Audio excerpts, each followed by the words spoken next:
This article about AI and ChatGPT 5 is 14,000 words long, but it is one of the most impressive things I've ever seen on any of these subjects. And while I think you should read it yourself, I'm going to skip to the end and cover what he says about AI agents. And let me give a shout out to Pocket here, because instead of having to read 14,000 words, I could listen to this on double speed and get it done in about half an hour while I did dishes, which is so helpful.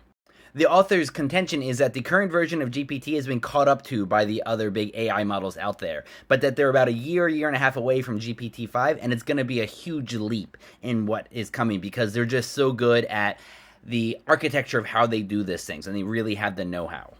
The big question is, will GPT-5 have AI agents? And you might see AI agents as the missing link between the current very smart parrots that these things represent and an entity that has the ability to learn and to plan for the future. As this author lays it out, these current AI models have a lot of explicit knowledge, but they don't have a lot of implicit, tacit knowledge. They have read tons of books on physics, but they haven't done physics experiments, and they haven't learned from their past failures at doing physics experiments. Once these AI agents have the ability to have a memory and learn from their past mistakes, it's going to take them to another level that is much more comparative to human intelligence.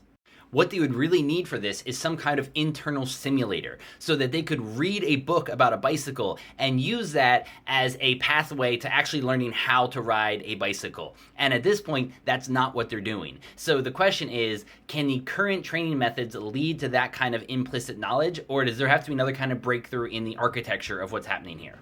The author guesses that OpenAI is not going to roll out AI agents with ChatGPT 5, that they're not quite ready for it, and that they're going to do this rollout a lot more slowly because of the power of what AI agents would represent.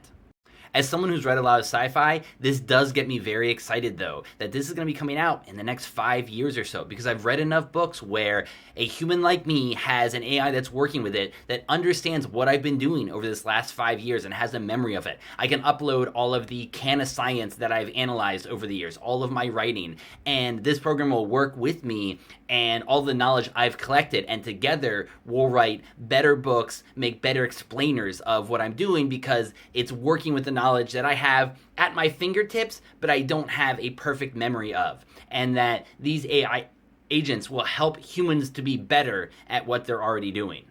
Of course, it's very easy to imagine the power for evil that these AI agents will do, and people wish to use them for destructive purposes. But that's what it takes when a new technology rolls out. You try to figure out the guardrails as you go, and they say it usually takes 10 years for a new technology to integrate into society in a rational way. So it's going to be a hell of a next 10 years.